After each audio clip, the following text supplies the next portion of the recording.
Berita bohong tidak bisa dianggap enteng.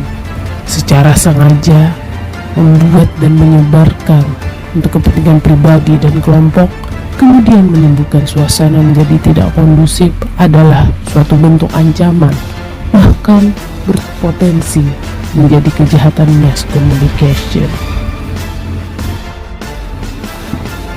Hoax perlu ruang untuk bergerak, dan pergerakan yang paling aktif adalah media sosial.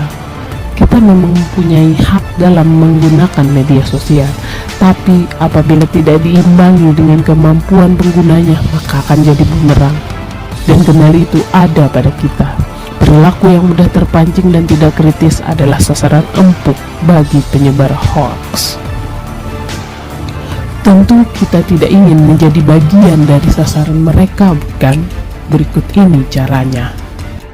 5 cara menangkal hoax.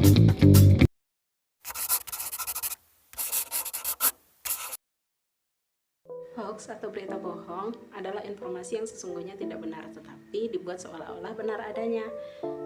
Hal ini tidak sama dengan rumor, ilmu semu, atau berita palsu maupun April. Tujuan dari berita bohong adalah membuat masyarakat merasa tidak aman, tidak nyaman, dan kebingungan. Apa aja sih bentuk-bentuk hoax? Bentuk hoax itu ada 1, satire atau parodi, kemudian yang kedua ada misleading atau konten, atau nama lainnya adalah konten menyesatkan, kemudian yang ketiga ada imposter konten atau konten tiruan, kemudian yang keempat ada fabricated content yaitu konten palsu, kemudian yang kelima ada false connection atau koneksi yang salah, kemudian nomor 6 ada false context atau konteks yang keliru, kemudian nomor 7 ada manipulated konten atau konten manipulasi. Kerugian hoax menimbulkan perpecahan, baik antar individu maupun kelompok. Hal ini disebabkan penggiringan opini terhadap seseorang sehingga menimbulkan kebencian terhadap orang tersebut. Nah, jika sudah memberi informasi yang salah satu sama lain, maka perpecahan tidak dapat dihindari. Lihat deh, ternyata vaksin booster bisa membunuh anak-anak. Ya kan? Coba, jangan percaya dulu, coba kita lihat dulu datanya, benar atau tidak. Oh, gimana caranya? Kalau untuk mengecek berita vaksin, kita lihat dulu di situs info vaksin. Oh, betul ya. Coba deh kita cari. Oh, ternyata benar ya, itu cuma hoax. Ternyata vaksin booster tidak membunuh anak-anak. Makanya jangan percaya dulu, kita harus cari dulu sumber data yang benar. Oke deh.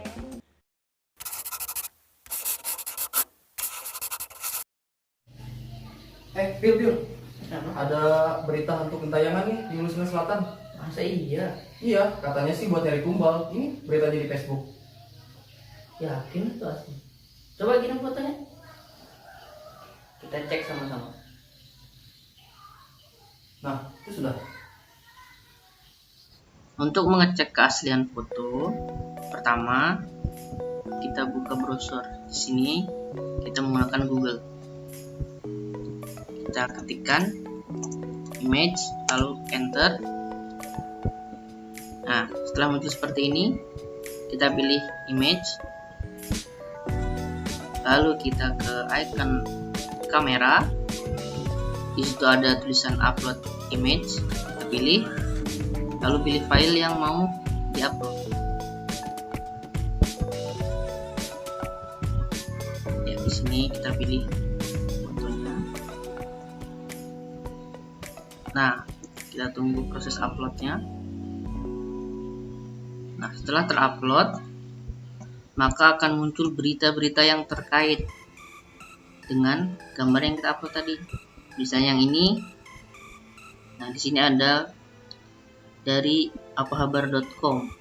Teror hantu dari Desa Muning HSS, Polsek Daha Selatan. Kita buka.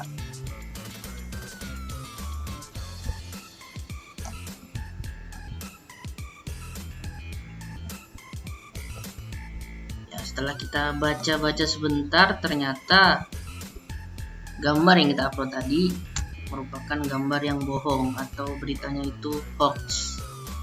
Jadi di sini diungkapkan informasi di dalam grup maupun media sosial yang telah meresahkan warga merupakan berita hoax. katanya AKPJ Topi. Nah gitu cara mengecek keaslian foto. Makanya lain kali kalau ada berita kita harus cek dulu keasliannya, baru kita nanti bisa share ke teman-teman yang lain. Oh iya.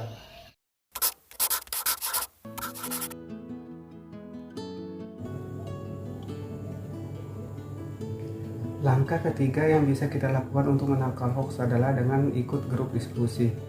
Hal ini bisa kita lakukan dengan memanfaatkan media sosial kita masing-masing, salah satunya Facebook. Di Facebook, terdapat sejumlah grup dan forum diskusi anti-hoax yang bisa kita ikuti. Misalnya, Forum Anti Fitnah, Hasut dan Hoax, Indonesia Hoaxbuster, Indonesia Hoaxes, dan grup Sekoci Hoaxes.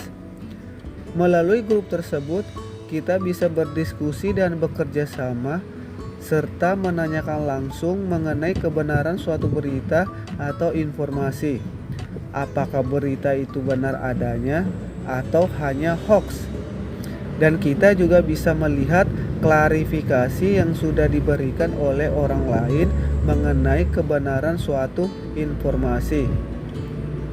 Di forum ini juga semua anggotanya bisa ikut. Selain mengikuti grup diskusi yang sudah ada, kita juga bisa membuat grup diskusi kita sendiri. Mulai dari menambahkan orang-orang di sekitar kita, baik itu rekan kerja atau keluarga terdekat kita. Adapun tujuan dibuatnya grup tersebut agar kita bisa mengajak serta mereka membahas beberapa berita-berita yang sedang marak viral saat ini. Mengenai apakah berita itu benar ataupun tidak, mengenai apakah berita itu sesuai ataupun tidak. Selain itu, dengan adanya grup diskusi ini, kita bisa membantu orang di sekitar kita menjauhkan mereka dari berita-berita hoax.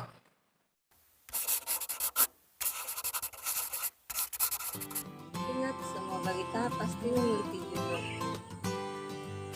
Dalam media digital pun, tak kali dari sebuah gambar atau video dapat dikatakan judul. Menurut KBBI, judul adalah kepala karangan atau tajuk yang menyeratkan isi. Berikut isi judul dalam sebuah berita. Pertama, bagian awal sebuah berita. Yang kedua, menggambarkan isi berita. Ketiga, menarik perhatian pembaca. Yang keempat, memudahkan pencarian berita. Dari fungsi tersebut tentu dimanfaatkan para penyebar berita hoax, terutama poin 3, yaitu menarik perhatian pembaca. Judul adalah kata kunci paling tepat dalam tersebarnya berita hoax. Judul sengaja dibuat dengan provokatif. Provokatif berdasarkan KBBI adalah bersifat menghasut. Judul provokatif bercirikan 1. Sensasional, 2. Menyudutkan pihak tertentu kemudian mengajak orang lain untuk berasumsi sama, 3. Judul dari situs resmi kemudian diubah-ubah, 4. Judul yang memicu umpan balik atau clickbait untuk orang segera berkomentar. Waspadalah, apabila judul bercirikan berikut, bisa jadi itu adalah berita hoax. Kebanyakan orang hanya membaca judul, melihat video atau gambar tanpa membaca isi, keterangan, dan keseluruhan berita.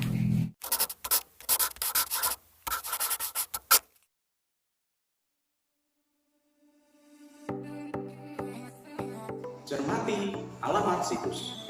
Jika alamat situs diawali dengan HTTPS, kemungkinan situs tersebut aman. Akan tetapi, jika alamat situs diawali dengan HTTP tanpa S, kemungkinan alamat itu memuat berita hoax. Selanjutnya, kenali dan pahami domain web. Rumus untuk domain web adalah: lalu, untuk lembaga pemerintahan, biasanya domainnya ini. Sedangkan untuk web kampus atau universitas, domain webnya seperti ini. Untuk perusahaan, biasanya memakai ini. Untuk sekolah dan madrasah, biasanya memakai ini.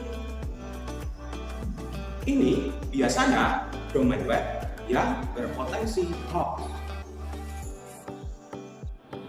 Cermati alamat situs. Dapat kita lakukan dengan melihat sumber berita, dari artikel atau video yang kita terima. Apakah dari situs yang dapat dipercaya, situs resmi dari pemerintah, atau hanya bersumber dari docs atau broadcast grup chat. Mengenali pemberi informasi sangatlah penting untuk mengidentifikasi apakah artikel atau video tersebut benar-benar keasliannya atau hoax. Lihat juga dari kualitas artikelnya. Jika artikel tersebut ditulis sembarangan, betul salah ketik, tidak terstruktur, dan mayoritas opininya tanpa dasar, kemungkinan informasi tersebut tidak dapat dipertanggungjawabkan. Ingat, penyebaran berita hoax merupakan propaganda yang bertujuan menciptakan suasana tidak kondusif, bisa mengancam disintegrasi bangsa. Mari bersama-sama kita putuskan mata rantai penyebaran hoax.